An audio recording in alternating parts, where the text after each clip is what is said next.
আসসালামু আলাইকুম প্রিয় শিক্ষার্থীরা। আজকে আমরা একটি ক্রিয়েটিভ কোশ্চেন সলভ করব। এটা হচ্ছে তোমাদের চ্যাপ্টার 1 এর এক্সারসাইজ 1.5 থেকে। ঠিক আছে, খুবই ইম্পর্টেন্ট আছে কিউ, আশা করি এটা পরীক্ষা আসতে পারে। দেখো এখানে কি বলা আছে। এখানে বলা আছে যে Kapila covered 3/10, 2/5 and 1/5 part of the total distance by rickshaw, by bicycle and by foot। আচ্ছা, এটা অন ফুট হবে। আচ্ছা, respectively, and remaining 2 kilometer by horse cart। ঠিক আছে, রিক্সা and bicycle take an average of 5 minutes per kilometers। এটা হচ্ছে আমাদের step. মানে এখানে বলা আছে যে কপিলা কি করছে 3/10, 2/5 and 1/5 পার্ট, এই ডিস্টেন্সটা মানে টোটাল ডিস্টেন্সের এই পার্টগুলো সে রিক্সা, বাইসাইকেল অ্যান্ড ফুট মানে পায়ে হেঁটে সে কভার করছে। তারপর অ্যানাদার যে রিমেইনিং যে পার্টটা আছে 2 কিলোমিটার, এটা ভ্যালু দেওয়া আছে, এটা পার্ট না। এই 2 কিলোমিটার হচ্ছে সে কি করছে, মানে ঘোড়ার গাড়ি দিয়ে সে কভার করছে। ঠিক আছে, তাহলে টোটাল ডিস্টেন্সটা সে কভার করছে রিক্সা, বাইসাইকেল, পায়ে হেঁটে এবং ঘোড়ার গাড়ি দিয়ে। ঠিক আছে, তার মধ্যে আবার দেখো একটা জিনিস বলা আছে, rickshaw and bicycle take an average 5 minute per hour. এই পার্টটা আমরা যখন কোশ্চেনে দেখবো কাজে লাগতেছে তখন আমরা এটা বোঝার চেষ্টা করব।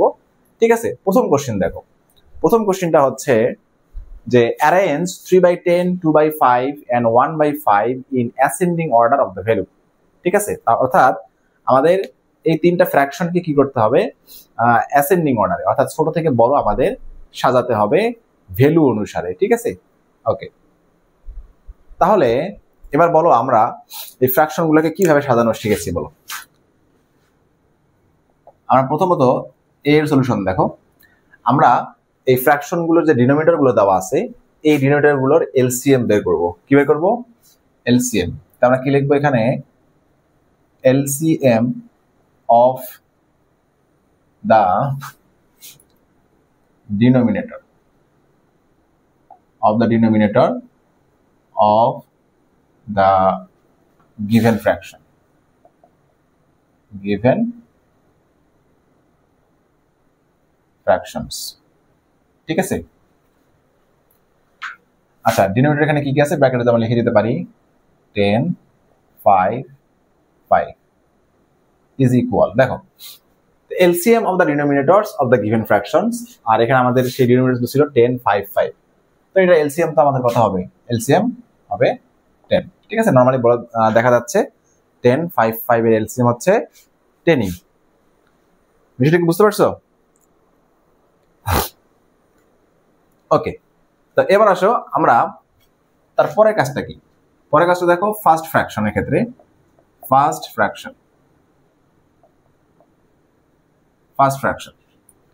ফ্র্যাকশনটা কি দেওয়া আছে 3/10। দেখো যদি দেখো যে কোন একটা ফ্র্যাকশনের ডিনোমিনেটরটা এটা এলসিএম এর সঙ্গে মিলে যাচ্ছে তাহলে এখানে কোনো কাজ নেই। ঠিক আছে, এটা এই অবস্থা রেখে দিবা, সরাসরি চলে যাবা সেকেন্ড ফ্র্যাকশনটা কি আছে বলতো 2/5 ইকুয়াল দিবা এখানে। তারপরে যে কাজটা সেটা হচ্ছে এই এলসিএম কে তুমি 5 দ্বারা ডিভাইড করো। এলসিএম কত? 10। হ্যাঁ, এখানে আমরা দেই so that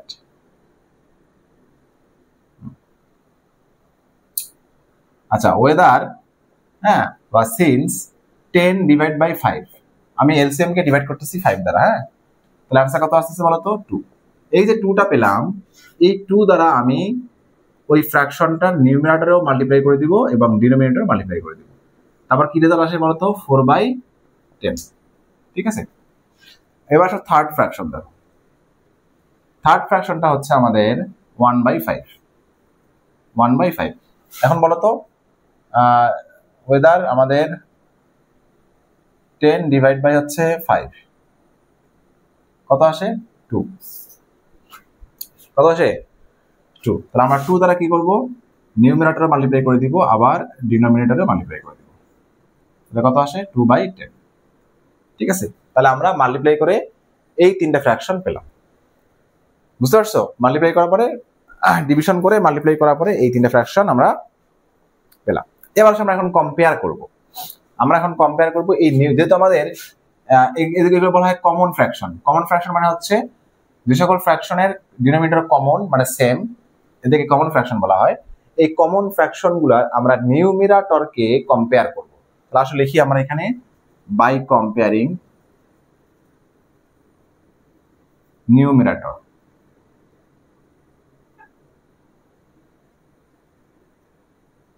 By comparing numerators,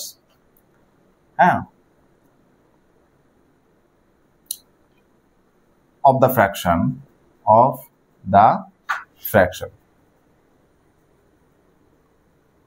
কোন কোন ফ্র্যাকশন? 3/10 এটা ব্র্যাকেটে দেওয়া যায়, কমা 4/10 and 2/10। ঠিক আছে, we can find that। দেখো তো নিউমিরেটর যখন আমরা কম্পেয়ার করলাম কি পেলাম?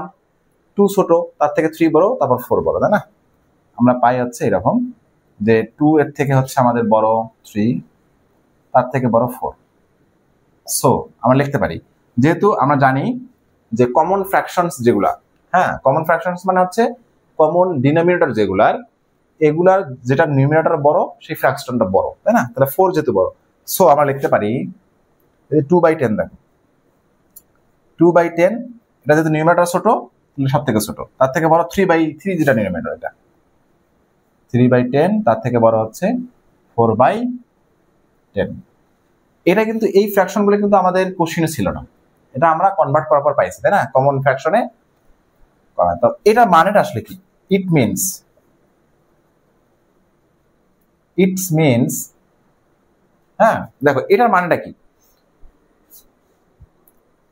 এটার মানেটা হচ্ছে এই যে 2/10, এটার মানে কোন ফ্র্যাকশনটা বলতো? এই যে 2/10 মানে কি? 1/5। It means 1/5। দেখো তো 3/10 মানে কোনটা? 3/10 মানে 3/10। 3/10। তারপর দেখো এই যে 4/10 মানে কোনটা বলতো? এই যে 4/10 মানে হচ্ছে 2/5। 2/5। ঠিক আছে, এটা মানে হচ্ছে এটা। বিষয়টা কি বুঝতে পারছো? তো এটাই হচ্ছে আমাদের অ্যাসেন্ডিং অর্ডারে আমরা সাজালাম। দেখো ছোট থেকে বড়, তাহলে আমাদের আনসারটা কি হবে? আনসারে আমরা জাস্ট সাইনটা উঠাই দিব, 1/5,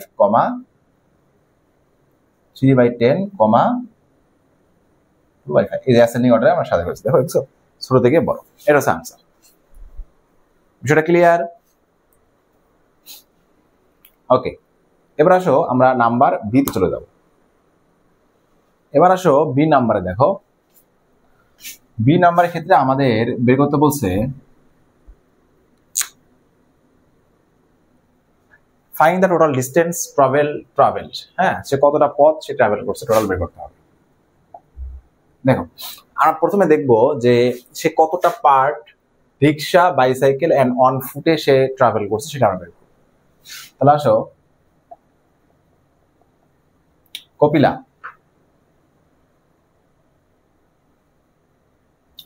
traveled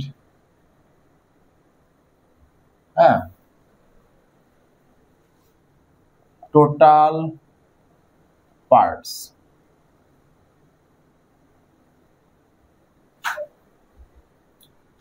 of the distance is equal, এটাকে আমরা যদি অ্যাড করি তাহলে 3/10। আচ্ছা, টোটাল ডিস্টেন্স আমরা এটা লিখতে পারি যে বাই ফুট, বাই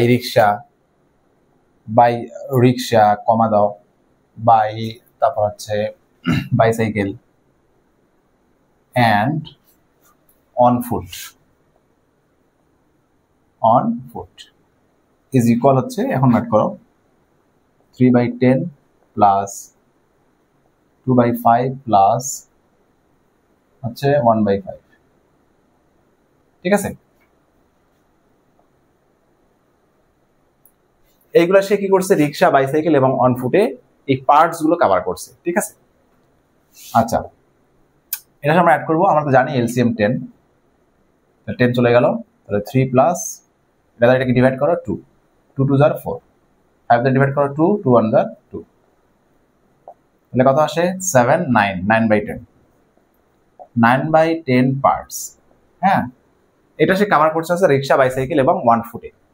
তারপরে আসো দেখো, তারপরে বলছে যে রিমেইনিং পার্ট যে 2 কিলোমিটার, এই পার্টটা সে রাইড করছে হচ্ছে হর্সে।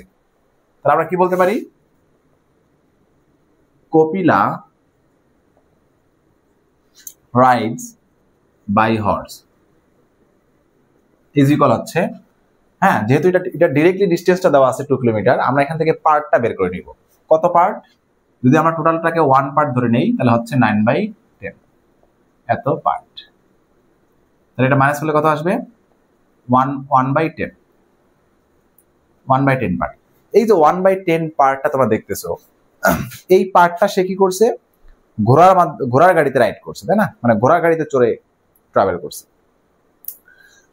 আর যেহেতু এই ঘোড়ার গাড়িতে সে কত কিলোমিটার ডিস্টেন্স কভার করছে, 2 কিলোমিটার দেওয়া আছে, তাহলে আমরা বলতে পারি যে এই যে 1/10 পার্ট, এই পার্টটা হচ্ছে 2 কিলোমিটার। আমরা বলতে পারি সো 1/10 পার্ট, হ্যাঁ, ইজ ইকুয়াল হচ্ছে 2 কিলোমিটার। তাহলে আসো 1 পার্ট, 1 এখানে 1 এর জায়গায় আমরা লিখব whole part, whole parts is equal, তাহলে কত হবে 2, তাহলে ডিভাইড হবে, তাই না? তাহলে 2 ডিভাইড বাই 1/10, যেহেতু এই নাম্বারটা নিচে 1 আসছে তাহলে ডিভাইড হবে। তো এখন সেটাকে সলভ করো, মাল্টিপ্লাই করো, 10 উপরে চলে গেল, নিচে 1 চলে আসলো, তাহলে 2 10 যার হচ্ছে 20 কিলোমিটার। তাহলে আমাদের টোটাল পাথটা হচ্ছে কত কিলোমিটার? 20 কিলোমিটার। বুঝতে পারছো বিষয়টা? কত কিলোমিটার? 20 কিলোমিটার। সো আমরা কি লিখবো? The total distance is 20 kilometre. Answer হবে কি, the total distance is 20 kilometre. ঠিক আছে, এটা হচ্ছে বি এর আনসার। বুঝতে পারছো বিষয়টা? এবার আসলে আমাদের যে সি নাম্বারের কোশ্চেনে দেখো বলছে how much time,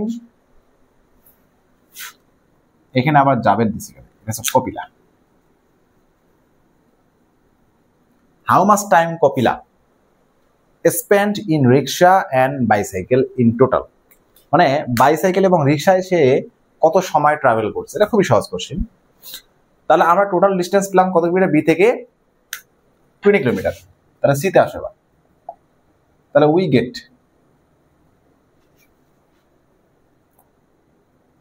from B total distance 20 kilometre. ঠিক আছে, তাহলে আমাদের যেহেতু বলছে রিক্সা আর বাইসাইকেলে সে কত সময় ইয়ে করছে, যেখানে অ্যাভারেজ টাইম লাগে 5 মিনিট করে, তাহলে আমরা রিক্সা এবং বাইসাইকেলে সে কত কিলোমিটার ট্রাভেল করছে সেটা বের করলেই হয়ে গেল। আসো, তাহলে আমাদের এই যে 20 কিলোমিটার, এখান থেকে আমরা রিক্সার পার্টটা কত বলতো? বাই রিক্সা হচ্ছে 3/10, বাইসাইকেল হচ্ছে 2/5। তাহলে আমরা লিখবো Kapila travel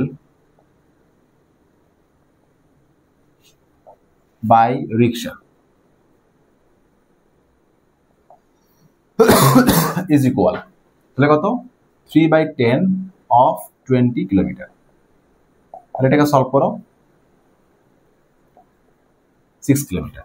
okay, Kapila travel by bicycle is equal হচ্ছে 2/5 অফ 20 কিলোমিটার। ওকে, এটাতে কাটো 4 2 4 কত 8 কিলোমিটার। তাহলে Kapila travel by rickshaw and bicycle, এটা কিন্তু আমি তোমার লিখবা, হ্যাঁ শর্টকাট লিখলাম, rickshaw and bicycle in total is equal হচ্ছে 6 + 8 কিলোমিটার। তাহলে কত আসতেছে? 8 আসছে, কত আসতেছে বলতো? 14 কিলোমিটার। ওকে, আচ্ছা, এই যে 14 কিলোমিটার ট্রাভেল করতে তার কত সময় লাগছে এটা আমাদের কাছে বের করতে বলছে, তাই না? তাহলে পার, দেখো এখানে বলা আছে যে per minutes, sorry 5 minutes per kilometre, মানে প্রতি কিলোমিটারের জন্য 5 মিনিট করে লাগছে। তাহলে আমরা লিখবো to travel to travel 14 kilometre need কত মিনিট বলো তো?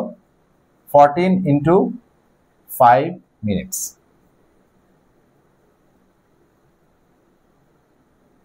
কত মিনিট? 14 into 5 minutes. ওই যে পার দেওয়া আছে এখানে, পার কিলোমিটার হচ্ছে, তোমরা লিখতে পারো এখানে যে টু ট্রাভেল 1 কিলোমিটার টেক কত minute? 5 minutes. So to travel 14 kilometre needs 14 into 5 minutes. তাহলে এটা কত আসবে? 27 মিনিটস, 70 মিনিটস। হ্যাঁ, তো এই 70 মিনিটস কে আমরা লিখতে পারি 70/60 আওয়ার্স। তাহলে লেখা যায় 1 আওয়ার 10 মিনিট। 1 hour 10 minutes. ঠিক আছে, 1 আওয়ার 10 মিনিটস সময় লাগছে। বুঝতে পারছো? এটাই আনসার। তাহলে তার এই 14 কিলোমিটার পথ অতিক্রম করার জন্য তার 1 ঘন্টা 10 মিনিট সময় লেগেছে। ওকে, এই হচ্ছে আমাদের, এটা আমাদের একদম ডিরেক্ট বইয়ের কোশ্চেন থেকে আমরা আর কি এই ক্রিয়েটিভ কোশ্চেনটা বানাইলাম, আসতে পারে। ঠিক আছে, খুব ভালোভাবে প্র্যাকটিস করো।